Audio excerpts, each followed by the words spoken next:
नमस्कार, स्वागत आहे आपले जय शेतकरी राजा ह्या यूट्यूब चॅनलमध्ये।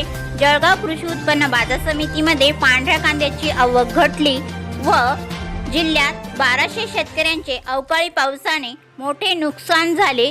चला तर व्हिडिओ आपण सविस्तर बघूया। जळगाव कृषी उत्पन्न बाजार समितीमध्ये मागील 5-6 दिवसात लाल कांद्याची सरासरी 1100 क्विंटल आवक झाली होती। त्यास प्रति क्विंटल किमान 250 व कमाल 800 रुपयापर्यंतचे दर मिळाले।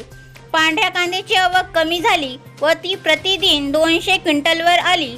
पांढऱ्या कांद्यासही किमान 300 व कमाल 900 रुपये प्रति क्विंटलचे दर मिळाले। दरात फारशी सुधारणा मागील 10 ते 12 दिवसात झाली नाही, परंतु दरात पडझडही झाली नाही। जिल्ह्यात उन्हाळ कांद्याची काढणी सुरू आहे।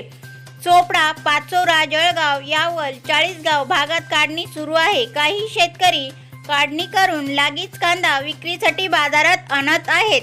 पुणे, नगर व औरंगाबाद जिल्ह्यातूनही लाल कांद्याची आवक होत आहे। पांढऱ्या कांद्याची आवक औरंगाबादमधील सिल्लोड, सोयगाव व जालना येथून होत आहे। लाल कांद्याची आवक स्थिर आहे। काढणी वेगात सुरू होईल तशीच पुढील महिन्यात आवक वाढू शकते। जळगाव प्रमाणेच चाळीसगाव, अडवाद तालुका, चोपडा, किंगगाव येथील बाजारातही आवक स्थिर आहे।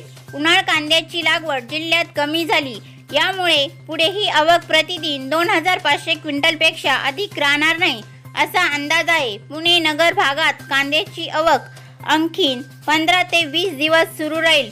मे अखेरीस ती कमी होईल असे सूत्रांनी सांगितलेले आहे। जर तुम्ही ह्या चॅनलवर नवीन असाल तर ह्या चॅनलला लाईक, शेअर, सबस्क्राईब करायला विसरू नका। व्हिडिओ बघितल्याबद्दल तुम्हा सर्वांचे आभार।